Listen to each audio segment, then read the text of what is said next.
Aunque mi intervención está dirigida a hablar de líneas de ayuda, el tema central de la conversación tiene que ver con el derecho de los niños y las niñas a ser escuchados. Hace un añito compartía con una colega mía acerca de esta posibilidad que tenemos los adultos de hablar con los niños y las niñas, y ella me contaba una anécdota con sus hijas que me parece muy interesante para abrir esta conversación. Una de sus hijas un día le preguntó qué era la heroína, y es una pregunta difícil cuando uno es papá o mamá para poder enfrentar estas situaciones tan complejas sociales. Y ella, como trabajando en una ONG, uno está lleno de argumentos y de temores y lleno de prevenciones. Bueno, ella igual abordó explicándole que la heroína era una droga letal que producía una dependencia altísima, que desafortunadamente las personas que consumían heroína era muy difícil que pudieran como reponerse y rehabilitarse, era una de las rehabilitaciones más complicadas, que le contó cómo se fabricaba la heroína, bueno, en fin, una cantidad de cosas. Después de una conversación como de unos 15 minutos, pues la niña se quedaba como aterrada, y ella le preguntó, ya cuando habían conversado, bueno, pero ¿por qué me estás preguntando el tema de la heroína? Y entonces ella le dijo, no, pues fíjate que, voy a pasar un poquito por acá, es que de las chicas superpoderosas, una dijo, ¡ay, llegó la heroína! Ahora, ¿tú cómo desarmas esa conversación? Estas son las chicas superpoderosas, ustedes las conocen, ¿no? Se llaman Bombón, Burbuja y Bellota, muy bien, ustedes están muy bien enterados y enteradas. ¿Cómo armas esa conversación después de explicar una cantidad de elementos allí que no eran necesarios en su momento? Eso simplemente me sirve para introducir que mi colega es una mamá ecuatoriana hermosa que tiene la disposición para hablar con niños y niñas, pero hay unos elementos que son adicionales importantes para tener en cuenta. Me voy a pasar otra vez por acá, creo que me va a ir más bien aquí para pasar mi presentación, o tú me ayudas. O yo lo voy pasando de acá. Y es la importancia de generar espacios de escucha para los niños y las niñas. Esa es un poco la centralidad de lo que quiero conversar. Y esa centralidad tiene que ver con la disposición, y eso implica que deben haber estructuras, espacios de coordinación, deben haber instrumentos y efectivamente elementos dentro de los estados, dentro de la sociedad, que permitan que los niños y las niñas sean escuchados. Tenemos que tener un tema de coherencia, y es efectivamente pensar y reconocer el proceso evolutivo de los niños y las niñas y generar espacio de escucha de acuerdo a sus ciclos vitales. Eso también nos pasa mucho con los bebés, que uno escucha bastante en las comunidades, que le dicen, no le habla al niño que él no entiende todavía, él tiene como 5 meses y ellos todavía no entienden. ¿Esto no les ha pasado eso que a veces le dicen a uno en las comunidades? Bien, pues a veces los niños y las niñas también nos dicen un no, incluso los bebés. Usted no ha jugado con la valletilla, cuando uno le juega con la valletilla y ellos, hay un momento que ya no les gusta y no le hace mala cara, eso es un no con lenguaje articulado, pero es un no social y es un no contundente. Y el contexto, que eso fue lo que le faltó a mi amiga. Uno siempre debe hablarle y escuchar a los niños dentro del contexto. Entonces siempre debe preguntar uno, bueno, ¿por qué me lo estás preguntando? Si ella le hubiera preguntado eso, se hubiera evitado una explicación muy grande de la heroína, y ahora explicar que Bellota, Burbuja y la otra que no me acuerdo cómo se llama, Bombón, no son unas drogadictas ni nada de eso, sino que son las chicas superpoderosas. Esa era un poco la diferencia. El ejercicio y la permanencia de las líneas de ayudas en la región son fundamentales, son una posibilidad que además lo ha explicado y expuesto el estudio mundial de niñez. Señala que la importancia que los estados establezcan mecanismos para denuncias de violencia y que esos mecanismos tengan unas características, que sean accesibles a los niños y las niñas, que sean publicitados, que manejen confidencialidad y que sean accesibles. Y eso unido, por supuesto, a una acción específica de generar estas herramientas y de fortalecerlas. ¿Y por qué son importantes esas líneas de ayuda? Porque se articulan con el sistema de protección, en primer lugar, es muy importante que estén articulados con el sistema de protección, son un recurso indispensable para los niños y las niñas, y segundo, porque generan datos. Con Child Helpline nos hemos acercado porque ellos hacen unos estudios anuales con sus líneas de ayuda. En Latinoamérica hay 29 líneas de ayuda. Y estos son algunos de los llamadas que contestan, de los que ustedes ven allí en la pantalla. Está un poco borroso. En el año entre 2012 y 2013 se recibieron 7.131.000 llamadas de niños y niñas, de las cuales el 29% estaba relacionado con violencia. No sé cómo ve tiempo, se me apagó el celular. Ok, y de esto, de estos 7.600.000 fueron en la región, de las cuales el 19% eran de temas también de violencia. ¿Cómo estamos escuchando a los niños en la región? Con Child Helpline, y decidimos hacer un estudio exploratorio sobre las líneas de ayuda. Y trabajamos con estudios de caso en líneas de ayuda de Brasil, de Nicaragua, de Bolivia. Y hay cosas que estamos haciendo bien en la región. Una de las cosas que estamos generando que es importante y es que estamos generando mecanismos de movilización de redes con otras organizaciones, con la sociedad civil, con comunidades. Eso es un ejemplo de esto, es ALO y SaferNet de Brasil, es una de las líneas que lleva la delantera en este tema. Estamos involucrando con el Estado, hay unas líneas específicas de Estado que son lideradas por el Estado, que esa es la de Bolivia y Nicaragua, por ejemplo, que han tomado un liderazgo en estas líneas de ayuda. Hay otras cosas que estamos haciendo bien, como generar voluntariado, vincular otro tipo de redes que llegue, que permita que estos instrumentos también de niños y niñas, o sea más accesible a niños y niñas, como es el voluntariado en Jamaica, con la línea CARE, y excelentes instrumentos de confidencialidad y ética, como es el caso también de la línea en Nicaragua de 156, de Nicaragua, la línea 133, perdón. Hay otros elementos también que estamos haciendo de manera adecuada, que es articularnos con el sistema de protección, como esto pasa con SaferNet, y articulación con mecanismos comunitarios, también con la línea de Brasil, y excelente rendición de cuentas, como la línea 156. La línea de Nicaragua también es muy bien reconocida por rendición de cuentas. Digamos que hay cosas que estamos avanzando efectivamente para generar instrumentos que provean que los niños y las niñas sean escuchados. Sin embargo, hay cosas que aún debemos hacer y que es necesario fortalecer. Uno de los elementos es que efectivamente debemos, que deberían hacer los estados, es fortalecer estos mecanismos comunitarios para que a la vez lleguen a los espacios, en especial rurales. ¿Cómo generamos mecanismos y líneas de ayuda en los espacios rurales, donde no hay cobertura telefónica, ¿cierto? Pero las líneas de ayuda no quiere decir que todo sea teléfono fijo. ¿Cómo llegamos con aplicaciones por móviles, cierto? Con teléfonos comunitarios también.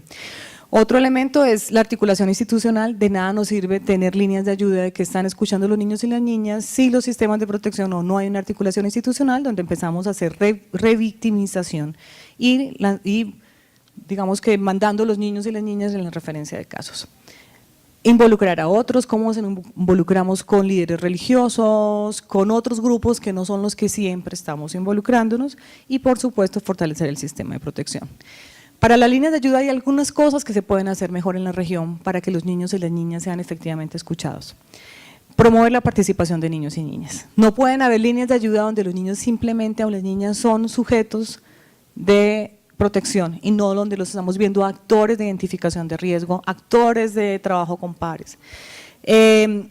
Hay que garantizar el acceso, entonces tenemos líneas de ayuda en algunos países de habla quechua donde no se reciben, la persona que recibe las llamadas no habla quechua. Y tengo que parar, un minuto para cerrar. Y hay otros elementos que tienen que ver con rendición de cuentas y la sostenibilidad. Y a nivel de la cooperación internacional tenemos una tarea muy fuerte en líneas de ayuda, generar metodologías, involucrar la tecnología y los códigos de ética y hacer incidencia. Ustedes pueden buscar el estudio en estas páginas web que ven allí. No alcanzo a presentar un video, pero se los invito a que lo vean en la página de Child Helpline que se llama Liberen Nuestras Voces, de cómo se necesitan que ustedes, cada uno de ustedes pueda donar las voces Se trata de donar cada uno la voz, que se convierte en una voz muy grande. ¡Oh! La alarma, me funcionó. Puedan donar las voces para que efectivamente las líneas de ayuda puedan extenderse y que efectivamente los niños y las niñas puedan ser escuchados en la región a través de este instrumento.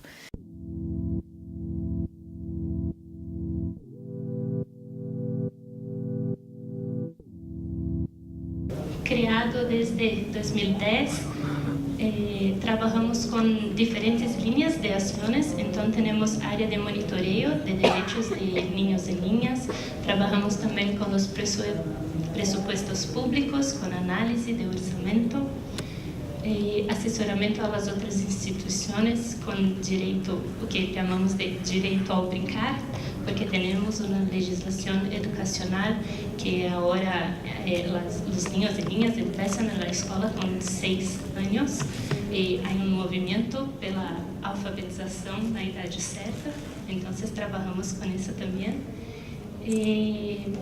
Promovemos la protección y promoción de derechos en niños y niñas.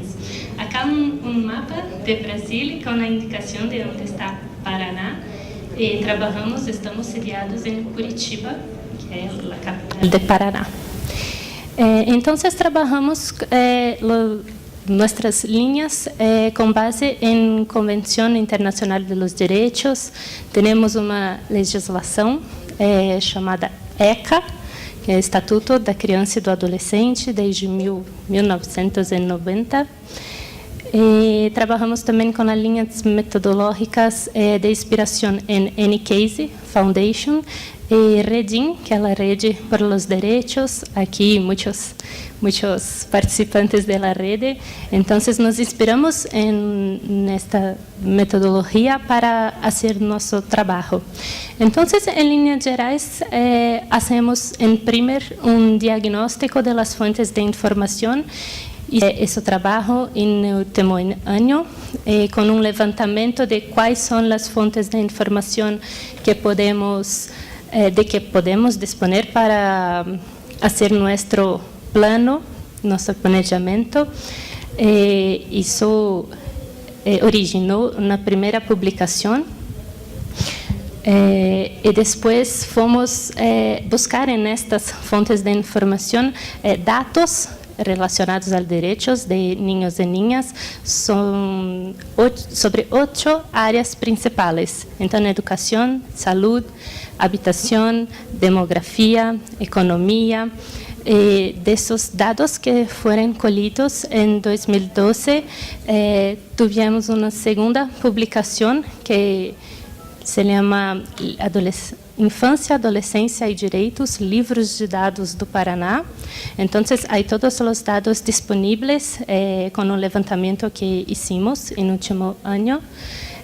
Depois, a identificação das prioridades. Então, hicimos muitas conversas, discussões, workshops com as pessoas da rede que tínhamos em Paraná para a identificação das prioridades. Quais temas e assuntos são mais urgentes em relação a direitos de niñas e niñas?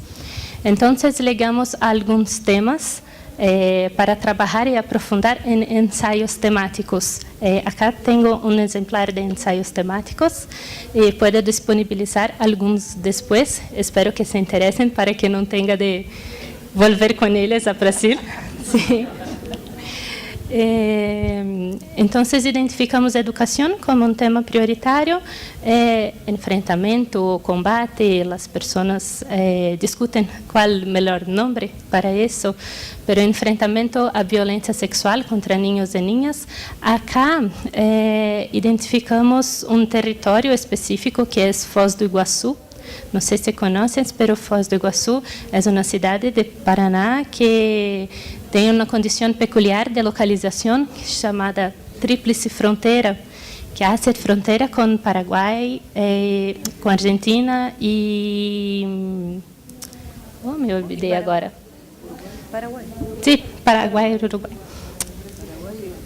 Argentina. Sim, Argentina, isso. Perdão, fico nervosa quando vou falar com muitas pessoas assim. Pero hablo melhor quando pode preguntarme cosas después, ¿sí? Entonces hacemos esos estudios aprofundados con los datos que conseguimos con las fuentes oficiales, con los parceros locales, porque identificamos también que muchas veces las fuentes dependen de un preenchimiento, relleno, que no hay un padrón específico para todas las regiones, entonces no sabemos muchas veces si los datos que tenemos en fuentes oficiales son representativos o no de la realidad en los territorios. Voy a hablar un poco más de esto para frente, sí. Entonces, creemos que esa metodología que utilizamos acá para formar este conteúdo podemos replicar y identificar las mismas prioridades en otros territorios. ¿Sí? Hay un link abajo en que pueden también ver la versión digital de este material. ¿Sí? Entonces, para compor... ¿Dos? Sí. Voy a intentar encerrar entonces. Hicimos un levantamiento de marcos legales también, con lo histórico de la legislación que tenemos en Brasil y algunos acuerdos internacionales que tracen de 1993 a 2013. Entonces, en Brasil, muchos cambios de políticas, pero tenemos una línea que podemos identificar cómo se desarrolló las políticas para este tema. ¿Sí? Las fuentes principales son los sistemas gubernamentales que podemos hacer muchas dudas en relación a ellos, pero lo que tenemos para envasar nuestros planos y nuestras políticas. Entonces, CIPIA, que es un sistema utilizado por Conselho Tutelar, después puedo explicar mejor lo que es el Conselho, si tienen dudas. DataSUS, que es un sistema utilizado pela área de salud. Disque 100, que es un disque nacional que tenemos para derechos de niños y niñas, un disque de denuncia. Y IBGE, que es también un sistema que tenemos en Brasil para datos populacionales. ¿Sí? Hay solamente una imagen del sistema como pensamos en Brasil. Para la protección de los niños y niñas, son muchas instituciones. ¿Sí? La idea de que tenemos de trabajar en red porque es una cuestión muy compleja y necesitamos de muchas personas, de muchas instituciones distintas para garantir los derechos y hacer un trabajo de protección efectivo.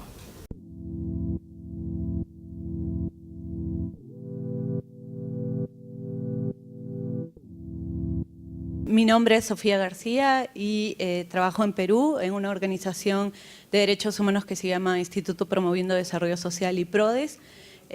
Trabajo hace varios años en el tema de derechos humanos y los últimos 5 años en el tema de derechos de la niñez. Antes de empezar con mi ponencia, no puedo hablar de violencia sexual sin señalar que debo expresar mi solidaridad con los familiares de los 43 desaparecidos y que como defensora de derechos humanos es indignante conocer que aún en un contexto de democracia tenemos desaparecidos en la región y que el nivel de violencia ante niños, niñas y adolescentes no solo continúa, sino que después de 25 años de la Convención de los Derechos del Niño, erradicarla de la vida cotidiana aún es uno de los mayores retos que nosotros tenemos. Para englobar un poco, seguramente todos conocen, pero a nivel global, el tema de la violencia hacia los niños, niñas y adolescentes es cada vez mayor. Por ejemplo, la trata afecta a millones de personas y el porcentaje que afecta más a niños, niñas y adolescentes se va incrementando, sobre todo aquella que va relacionada a la explotación sexual y a los fines comerciales. Y que en América Latina esa tendencia continúa Últimamente UNICEF ha señalado que 2 millones de niñas, niños y adolescentes son víctimas de explotación sexual en América Latina. Y en el 2005, ya aterrizando un poco más a la experiencia que quiero compartir con ustedes sobre Perú, UNICEF señaló que en el Perú existía una alta tolerancia a la violencia sexual a niñas, niñas y adolescentes. En el año 2009, el Perú en el año 2009, el Perú se encontraba en el puesto 16 de los países con mayor número de denuncias por violación sexual en el mundo. Nos ubicábamos en el puesto número 6 en la región de América Latina y el Caribe y en el puesto número 1 en América del Sur. Ahí tienen una data que es entre el 2000 y el 2009, la Policía Nacional del Perú presentó 63.000 denuncias por violaciones sexuales. 93% de estas denuncias era sobre violación sexual ante mujeres y de ese 93%, 72% eran niñas y adolescentes mujeres. Entonces tenemos un rostro que es niña y adolescente mujer. En ese entonces también el que era el presidente del Poder Judicial señaló que el 90% de los casos de violación sexual de mujeres adultas adolescentes terminaban en absolución o sobreseimiento. Entonces los niveles de impunidad en los que nos encontrábamos sobre casos de violación sexual eran muy altos, relacionados al nivel de corrupción y a otros datos que voy a ir comentando con ustedes. Ante este contexto, nuestra estrategia de distintas organizaciones de defensa, nos unimos, defensores de derechos de las niñas y defensores de derechos humanos, y una organización de familiares de víctimas de violencia sexual. Es algo único, no teníamos en el país una organización de madres, familiares víctimas de niñas, niñas, adolescentes abusadas sexualmente. Se llama TAMAR. Save the Children, Paz y Esperanza y PRODES y TAMAR, que nos juntamos ante dos situaciones de contexto. Huánuco está ubicado en el norcentro de Lima, de Perú, y es una de las regiones, la cuarta en el Perú, que es de las más pobres. El tercer delito mayor era el de abuso sexual en las cárceles, o sea, las personas que estaban detenidas. Y en Lima estaba ocurriendo lo mismo, aparte de la situación de corrupción y de impunidad. Entonces, la ponencia que voy a compartir con ustedes, Movilización Ciudadana a favor del acceso a la justicia a niños, niñas, adolescentes, víctimas de abuso sexual en el Perú, va a desarrollar distintos puntos que a continuación.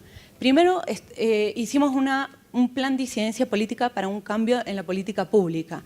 Esto, les voy a explicar más adelante, significa que nosotros incidimos ante la Corte Suprema para llevar adelante la aprobación de un acuerdo plenario. También incidimos ante el Consejo Nacional de la Magistratura en un proceso de ratificación de magistrados. Hubo un movimiento de la sociedad civil, la incidencia en medios de comunicación, el acceso y fortalecimiento de los sistemas de justicia, que va a llevar la capacitación de magistrados y también una audiencia temática en la Comisión Interamericana de Derechos Humanos. Para comentarles, la Corte Suprema de Justicia en el Perú se reúne a partir de que una organización feminista impulsa para que se haga un acuerdo plenario sobre la valoración de la prueba en los delitos contra la libertad sexual. ¿Cuál es el plus que estas organizaciones que yo represento hicimos? Es presentar un documento que tenía el enfoque de derechos de la niñez, porque el enfoque que se tenía era solamente sobre el tema de la violencia contra la mujer, y nosotros queríamos poner en relieve que nos estaba mirando que había un alto porcentaje de niñas, niñas, adolescentes que eran las víctimas de abuso sexual. Entonces presentamos la ponencia, entre otras dos, una institución del Estado y una organización feminista, y el acuerdo plenario fue aprobado. Si quieren el acuerdo plenario también les puedo pasar el link para que lo obtengan. Sí. Ese es el primer logro que nosotros tenemos. Se unifica a criterios de la jurisprudencia de Perú, es decir, ¿por qué un acuerdo plenario es importante? Porque los jueces necesitaban unificar los criterios de valoración. Por ejemplo, Los niños, niñas y adolescentes declaraban como 2, 3, 4, 5 veces. En este le está diciendo a los jueces que por obligatorio cumplimiento los niños deberían declarar una sola vez. Esa única declaración debería ser tomada en cuenta en todo el proceso. La no revictimización del niño, tomar en cuenta el interés superior del niño, enfoque de género, etc. ¿Qué más hicimos como sociedad civil? Se abre el proceso de ratificación de magistrados ante el Consejo Nacional de la Magistratura. Ellos lo que hacen es ratificar a los magistrados y nosotros señalamos que había una Corte Suprema en Huánuco conformada por 3 magistrados, incluyendo el presidente de la Corte Suprema, que tenían varias resoluciones que no eran valoradas debidamente en el tema de abuso sexual. Es decir, se cerraban los casos, o los casos quedaban impunes porque les daban penas menores a los violadores. Se hablaba un montón de tráfico de influencias, de corrupción, de que se les pagaba. Entonces la sociedad en Huánuco, esta organización Tamar de Familiares y otra socia nuestra, estaban muy movilizadas. Entonces se nos ocurre que como sociedad civil también podemos participar en el proceso de ratificación. Presentamos 2 documentos jurídicos señalando que estos magistrados sus sentencias no eran idóneas en el tema de los derechos de los niños, niñas y adolescentes. El Consejo Nacional de Magistratura no los ratifica a los 3 magistrados y da la razón de que sus sentencias no eran motivadas. Ellos no eran idóneos para ser magistrados en casos de niños, niñas y adolescentes. Ellos apelan. Felizmente el Consejo Nacional de Magistratura vuelve a decirles que no y hace un mes, más o menos, ellos han apelado además hasta el Tribunal Constitucional de Perú, que es el que interpreta la Constitución, y le vuelven a decir que ellos no tienen la razón. Uno de los magistrados, que es el presidente de la Corte, que era el presidente de la Corte de Huánuco, nos demanda a las instituciones que habíamos participado en este proceso. Es bueno contarlo porque también nosotros no habíamos previsto esta situación y ahora estamos en un proceso ya 2 años en el que estamos peleando por vía civil por haberlo difamado, ¿no? Siguiente.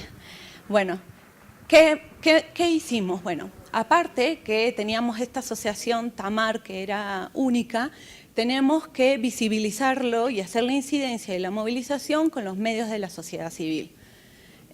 No solo ya éramos las organizaciones que comenzamos, sino que nosotros lo que hicimos fue llamar a las organizaciones feministas, otras organizaciones de derechos humanos, otras organizaciones de derechos de la niñez, para que se adhieran a nuestros pedidos ante el Consejo Nacional de Magistratura, ante presionar y hablar posicionar el tema en los medios de comunicación. Los medios de comunicación tuvieron un buen apoyo. Bueno, sí, y al final lo bueno, puedes pasar a lo siguiente, es que hay un fortalecimiento de Tamar, que es esta organización que cuando vuelve a Huánuco está fortalecida porque la Defensoría del Pueblo la reconoce. Tenemos una incidencia con los decisores de políticos, los congresistas, las exministras de la Mujer, nos reunimos con Presidente del Poder Judicial, con Ministerio de la Mujer, Ministerio de Justicia, etcétera. La siguiente disco, gracias. Y la otra parte de la movilización y de la incidencia y el fortalecimiento para los sistemas de justicia es presentar una audiencia temática en la Comisión Interamericana de Derechos Humanos. Era la primera audiencia temática a nivel de Latinoamérica sobre acceso a la justicia para niños, niñas y adolescentes víctimas de violencia sexual. Ha habido para mujeres, pero no específicamente para niños. ¿Qué es lo interesante acá? Los relatores con los que les habíamos mandado información, habíamos hecho lobby, etcétera, tienen preguntas muy interesantes para el Estado peruano. Que no hay data, no tenemos data unificada, ha salido en varios de los paneles hoy día, no tenemos una data unificada y desagregada, tenemos diferentes instituciones del Estado que tienen su propia data. Entonces eso se solicitaba. Otro, que la data era distinta y nosotros decimos que teníamos la data del Estado. Entonces el Estado ya no pudo decir, bueno, esto no está sucediendo porque la data nosotros la habíamos pedido por acceso a la información pública. Otra cuestión que es importante para estas estrategias de litigio es utilizar los medios de acceso a la información pública. Lo podemos hacer como organizaciones de sociedad civil o como personas naturales. Y el Estado tiene la obligación de darnos esa información. Otras preguntas era el código, termino, puedes pasar al siguiente. El código de niños, niñas, adolescentes hasta ahora sigue en modificación, llevamos 5 años y no está aprobado. Entonces necesitamos que esa modificación se haga para proteger a los niños, niñas, adolescentes. No me queda más tiempo, agradecerles, y pueden visitar todos nuestros documentos en el blog Causa Justa o en la web de IPRODES. Y si quieren la publicación me pueden escribir y yo se las puedo mandar. Muchas gracias.